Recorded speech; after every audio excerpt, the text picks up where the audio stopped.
Ang alikabok ng Jerusalem ay bumabalot sa hangin. Isang magaspang, palagiang paalala kung ano ang dating naroon. Si Elara, ang kanyang mukha ay may bakas ng dalamhati na mas malalim pa kaysa sa mga guhit ng katandaan, ay lumuhod sa gitna ng mga guho ng kanyang tahanan. Ang martilyo ng pandaypilak, na dating pamilyar na ritmo sa kanyang mga kamay, ay tahimik na nakahiga. Ang talim nito ay hindi napurol sa paggamit, kundi sa kawalan ng pag-asa. Ang kanyang mga daliri, na karaniwang maliksi at sigurado, ay nanginginig habang sinusubaybayan ang balangkas ng isang basag na mezuzah. Ang banal na inskripsyon ngayon ay isang pagkutya laban sa nabasag na kahoy. Paano? Bulong niya. Ang kanyang boses ay tuyo at garalgal. Nilililiman ng Panginoon ang anak na babae ng Zion sa kanyang galit. Ang kanyang tingin ay napunta sa mga kalansay na labi ng templo. Isang malaking sugat laban sa maulap na kalangitan. Naalala niya ang masiglang awitin, ang amoy ng insenso, ang dama na presensya ng banal na dating pumuno sa mga sagradong pader nito. Ngayon, ang hangin lamang ang humahagulgol sa mga sira nitong arko. Isang panaghoy sa kanyang sarili. Ibinagsak niya mula sa langit patungo sa lupa ang kaluwalhatian ng Israel.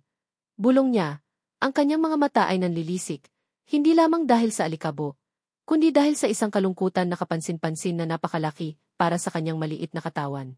Ang alaala ng mga sundalo, ang mga sigaw, ang lubos na paggawasak, ay umulit sa kanyang isipan na parang isang sirang balumbon. Bawat detalye ay isang sariwang tusok ng saki. Naalala niya ang mga propesya, ang mga babala na ibinubulong sa mahinang kinig, na hindi pinansin ng marami bilang mga kabaliwan ng mga tako. Hindi niya ito pinansin. Naramdaman niya ang bigat ng hindi pag-aproba ng Diyos na bumagsak sa lungsod na parang nakakasakal na kumot. Isang unspoken na paghatol sa kanilang naliligaw na mga puso. At ngayon ang bunga, hindi isang pabago-bagong kilos ng isang malayong Diyos, kundi isang malungkot, sinasadyang pagtalikod, isang bunga ng kanilang sariling mga pinili.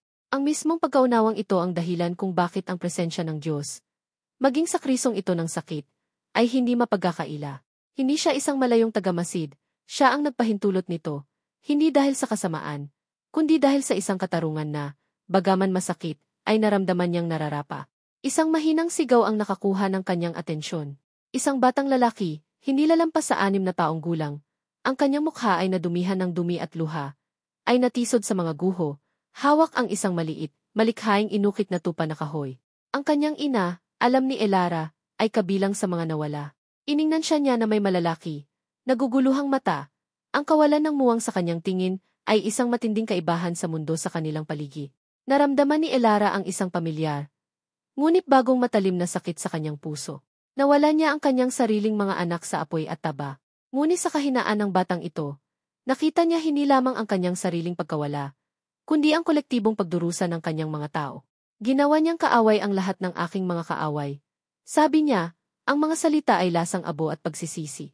Inihip niya ang kanyang pana, at ginawa akong target ng kanyang pana. Gayunpaman, habang tinitingnan niya ang bata, isang kislap ng iba pa ang nagningas sa kanya. Hindi ito pag-asa, hindi pa. Ito ay ang paulit-ulit na alingawngaw ng isang pangako. Isang bulong mula sa kaibuturan ng kanyang kaluluwa. Isang katotohanan na kahit ang pagkawasak na ito ay hindi ganap na makakapawi. Naalala niya ang lupaing sinaunang panahon. Bulong niya, ang mga salita ay isang panlunas. Hindi niya tayo lubusang sinira. Inabot niya ang nanginginig niyang kamay sa bata. Banayad ang kanyang paghawa. Siya ay unang natakot, pagkatapos, nakikita ang pakikiramay sa kanyang mga mata.